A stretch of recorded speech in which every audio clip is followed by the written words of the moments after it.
আরজিকর কাণ্ড নিয়ে এখনো চলছে প্রতিবাদ।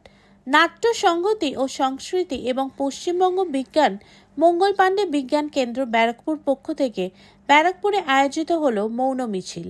এই মৌন মিছিলে অংশগ্রহণ করতে দেখা যায় কল্যাণী বিশ্ববিদ্যালয়ের প্রাক্তন অধ্যক্ষ ডক্টর দীপক বাগচি। ডক্টর দীপক বাগচি আরজিকরের প্রতিবাদ নিয়ে সাংবাদিকদের কাছে ক্ষোভ প্রকাশ করেন। আজকে এই আন্দোলন নিয়ে কি বলবেন?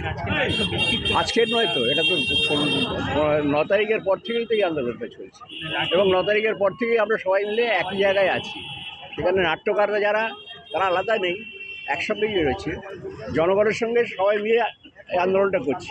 সেখানে নাট্যকার আলাদাভাবে বিভেদ করার কিছু নেই।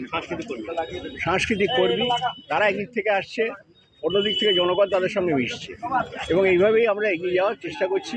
এটা শেষ দেখে আমরা ছাড়ব, এটা যতটাই ইয়ে হয় আমরা শেষ দেখে ছাড়বো, অত সহজে আমরা ছাড়বো, এটা আমরা খুব স্পষ্টভাবে বলে দিতে পারি।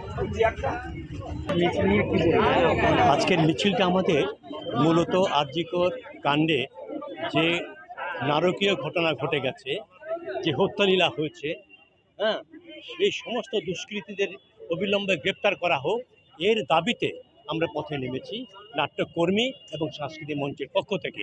এইটা আমাদের সূচনা, এইটা আমাদের শুরু হলো।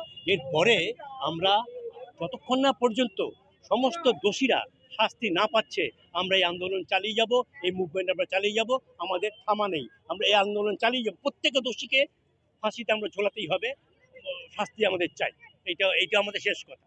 শুয়ে শুয়ে বাচ্চাটার মুখটা যখন মনে পড়ছিল তখন কান্না চলে এসে, আমরা মানুষ তো এইভাবে দেয়ালে পিঠ থেকে গেছে, আর সম্ভব নয় এইভাবে। আর আপনাদেরও এই জিনিসটাকে প্রতিবাদ করতে হবে, এইখান থেকে আপনাদের তরফ থেকে প্রতিবাদ